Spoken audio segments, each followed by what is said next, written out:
Hello, Ravens fans! Another matchup is just around the corner, and we have a lot to cover before that, so hit that like button and let's get right to it. Today's topic is about our Pro Bowl tight end, Mark Andrews, and why he's not sweating his slow start this season. Let's get right to it. Mark Andrews is no stranger to being a playmaker for the Ravens. In recent years, it's been almost routine to see him catch 6 passes per game and dominate the middle of the field. But this season, things have been, well, different. Through 3 games, Andrews has caught just 6 passes for 65 yards and has yet to find the end zone. Compared to his typical numbers, it's been a bit of a mixed bag for us Ravens fans who are used to seeing him as a focal point of the offense. Meanwhile, fellow tight end Isaiah Likely is off to a more productive start. He's probably already got 12 catches for 141 yards and a touchdown, which has some wondering if Andrews might be taking on a secondary role on offense. But if you're expecting Andrews to get frustrated or worried, think again. The 3-time Pro Bowler is keeping his cool. You know, obviously I want the ball. I want to be able to help this team win, Andrews told BaltimoreRavens.com. But just know that your time is going to come and go. That's the kind of attitude you want from a leader on your team. Andrews understands that football is a team sport, and sometimes his role changes as the season progresses. Although he's averaging just 21.7 yards per game this year, a significant drop from his career average of more than 50 yards per game over the past 5 seasons, he's staying positive and focused. I feel great. I think you saw it on film. You see the way I'm moving. I think I'm doing a lot of things better than I ever have before, Andrews continued. And, yeah, you know, it's different. We have a different team, but I still feel incredibly good, fast and strong. And I'm the same player I've always been. It's just that the balls aren't coming my way. Andrews is right, this is a different team in 2024. We've seen Lamar Jackson spreading the ball more than ever.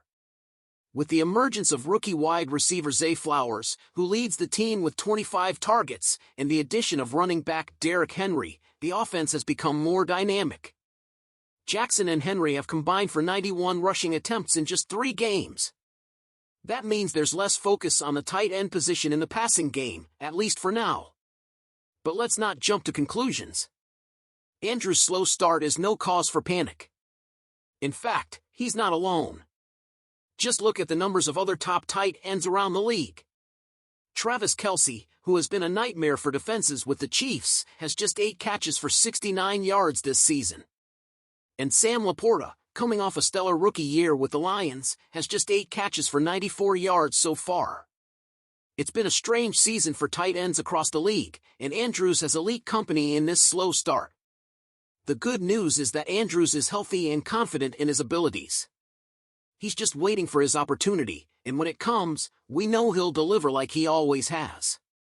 Remember, this is the same guy who threw for 1,361 yards and 9 touchdowns in 2021. He's a proven player, and his time is coming. So, Ravens fans, what do you think?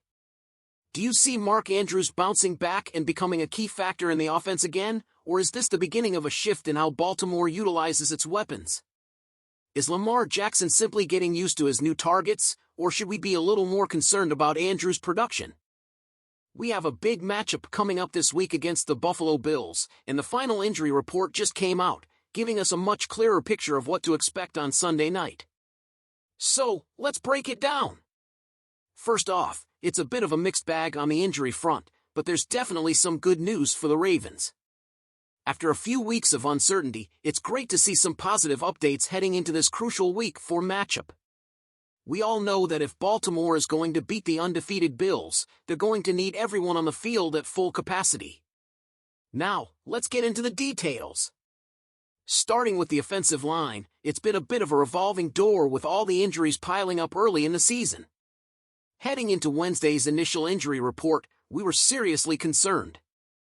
There were several names on that list that could have caused problems for our offensive line against a stout Buffalo defense. But today's update gives us a glimmer of hope, especially at center, where Tyler Linderbaum, who is recovering from a knee injury, is now listed as questionable but has returned to full practice. That's a positive sign and could mean we'll see him back passing the ball to Lamar Jackson on Sunday. Another big relief is right tackle Patrick Meckery, who has been cleared for duty after dealing with a neck issue. Meckery's presence is huge for the stability of our line, and having him back to protect Lamar's blind side will be crucial against the Buffalo defense that loves to press. It's not all good news, though, Ravens fans. Left guard Andrew Voorhees has been listed as questionable due to an ankle injury, which leaves a big question mark over how the Ravens will shuffle the line. There's still no definitive answer on who could replace Voorhees, and that could mean we'll see some guys playing out of position. It's not ideal, but this line showed in Week 3 that they can step up when it matters most. Speaking of Week 3, let's talk about the bounce-back performance the offensive line put on against the Dallas Cowboys. After a shaky 0-2 start and a lot of criticism, these guys really came together. Not only did they keep Lamar on his feet, they dominated the line of scrimmage, paving the way for an incredible 274 rushing yards and 3 rushing touchdowns. That's the kind of performance we need to see repeated this Sunday against a tough Buffalo front.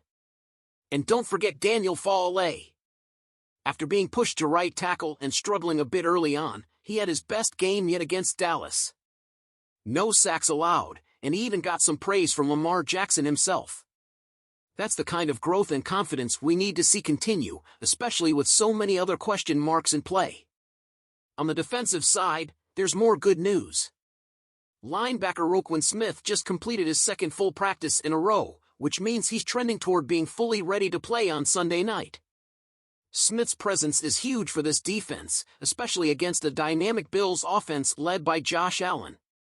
However, cornerback Jalen Armour-Davis is officially out with a hamstring injury, which could leave us a little thin in the secondary. Overall, the injury report looks much better than it did earlier in the week, but let's be real, it's all going to come down to how this offensive line performs. The Ravens have shown they can compete with the best when they run the ball effectively and keep Lamar Jackson clean in the pocket. But against a top-tier opponent like Buffalo, there's no room for error.